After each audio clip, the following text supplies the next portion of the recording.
السلام علیکم ناظرین، میں ہوں آپ کا ہوسٹ عبد المناف۔ آپ وزٹ کر رہے ہیں میرا یوٹیوب چینل۔ کیسے ہیں آپ سب؟ امید کرتا ہوں کہ آپ خیریت سے ہوں گے، ٹھیک ٹھاک ہوں گے۔ آپ جانتے ہوں گے کہ گورنمنٹ نے سرکاری ملازمین کی تنخواہ اور پینشن کے نظام میں بہتری کے لیے پے اینڈ پینشن کمیشن قائم کیا تھا۔ اس کمیشن نے اپنی ورکنگ مکمل کر کے ایک تفصیلی رپورٹ تیار کی، بلکہ اب تک کئی رپورٹس تیار کی جا چکی ہیں اور وزارت خزانہ کو بھجوا دی ہیں۔ پے اینڈ پینشن کمیشن نے جو سفارشات تیار کی ہیں، آج ہم ان میں سے چند اہم سفارشات کو ڈسکس کریں گے۔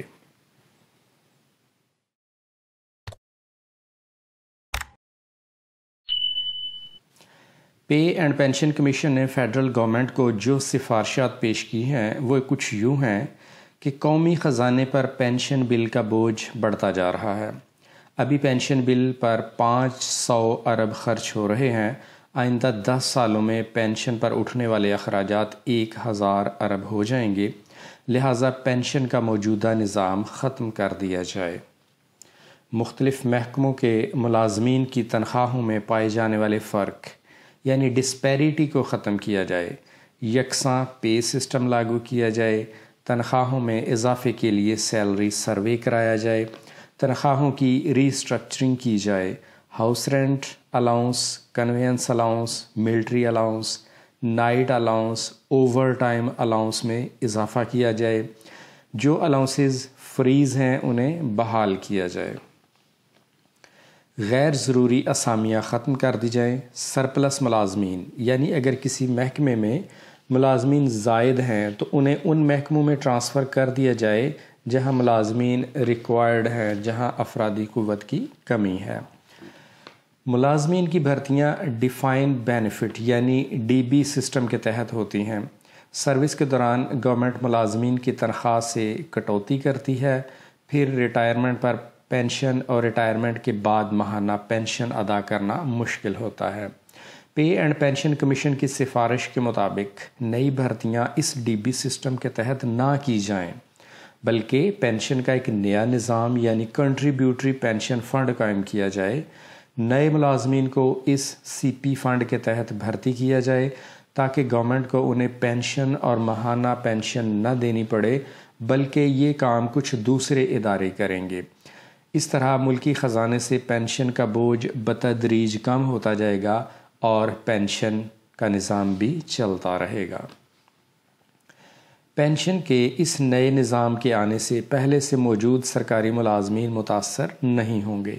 ان کا گورنمنٹ کے ساتھ موجودہ ڈی بی سسٹم کے تحت ایگریمنٹ ہوا ہے، لہٰذا انہیں اسی نظام کے تحت سیلری، پینشن اور ماہانہ پینشن ملے گی۔ میڈیکل الاؤنس کے متعلق بہت ہی خاص اپڈیٹ یہ ہے کہ پے اینڈ پینشن کمیشن نے یہ بھی تجویز دی ہے کہ ملازمین کے لیے میڈیکل الاؤنس ختم کر دیا جائے اور اس کے متبادل کے طور پر ہیلتھ انشورنس انٹروڈیوس کروائی جائے۔ باقی الاؤنسز کے بارے میں بھی سفارشات موجود ہیں۔ مختلف محکموں میں کچھ ایسے الاؤنسز ہیں جو غیر ضروری ہیں، لہٰذا انہیں ختم کر دیا جائے۔ مثال کے طور پر نرسوں کو نرسنگ سوٹ کے لیے 150 روپے ملتے ہیں، کیا 150 روپے کا سوٹ ممکن ہے؟ اسی طرح فوج میں ایک الاؤنس ہے، مفتی الاؤنس۔ جب کوئی بھرتی ہو کر فوج میں شامل ہوتا ہے تو اسے ایک بار مفتی الاؤنس ملتا ہے تاکہ وہ اپنے لیے کپڑے سلائی کروا لے۔ اس الاؤنس کی رقم ہے 80 روپے۔ کیا 80 روپے میں سوٹ بنوایا جا سکتا ہے؟ اس لیے پے اینڈ پینشن کمیشن نے تجویز دی ہے کہ اس طرح کے الاؤنسز کو ختم کر دیا جائے جو غیر ضروری ہیں، اور جو الاؤنسز ضروری ہیں انہیں موجودہ ریٹس کے مطابق ریوائز کیا جائے۔ ناظرین، پے اینڈ پینشن کمیشن نے پینشن کے جس نئے نظام کی سفارش کی ہے، آئیے ذرا دیکھتے ہیں کہ یہ نظام کیسے کام کرے گا۔ خیبر پختونخوا گورنمنٹ نے اس پر کام شروع کر دیا ہے۔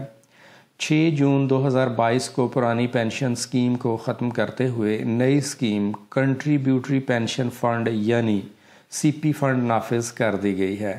7 جون 2022 اور اس کے بعد بھرتی ہونے والے سرکاری ملازمین کو سی پی فنڈ کے تحت ریٹائرمنٹ ملے گی اور انہیں اسی کے تحت پینشن اور گریجویٹی دی جائے گی۔ سی پی فنڈ کے فرسٹ اسکیجول ریٹ کے مطابق گورنمنٹ ملازم کی تنخواہ کا 12% کنٹریبیوٹ کرے گی اور ملازم اپنی تنخواہ کا 10% کنٹریبیوٹ کرے گا۔ اس کا یہ مطلب ہوا کہ سرکاری ملازم کی تنخواہ سے ماہانہ کٹوتی ہوا کرے گی۔ یہ کٹوتی بیسک پے کا 10% ہوگی اور گورنمنٹ اپنی طرف سے 12% حصہ شامل کرے گی۔ اس طرح 22% ہر ماہ سی پی فنڈ اکاؤنٹ میں جمع ہوا کرے گا۔ یہ اکاؤنٹ کسی تھرڈ پارٹی کے پاس بطور سیونگ اکاؤنٹ ہوگا۔ اس پر ہر سال پروفٹ بھی ملے گا۔ یہ جمع ہونے والی رقم ریٹائرمنٹ پر ملازم کو بطور گریجویٹی دی جائے گی۔ اس میں سے کچھ رقم کسی نفع بخش اسکیم میں انویسٹ کر دی جائے گی جس سے ماہانہ پینشن ملتی رہے گی۔ تجویز دی گئی ہے کہ پے اینڈ پینشن کمیشن کی یہ رپورٹ پارلیمنٹ میں منظوری کے لیے پیش کی جائے۔ منظوری ملنے کے بعد اسے پبلک کر دیا جائے۔ ناظرین، اسی کے ساتھ اجازت چاہوں گا۔ امید کرتا ہوں کہ آپ کو یہ ویڈیو پسند آئے گی۔ اپنا خیال رکھیں، خوش رہیں۔ ملاقات ہوگی نیکسٹ ویڈیو کے ساتھ، تب تک کے لیے اللہ حافظ۔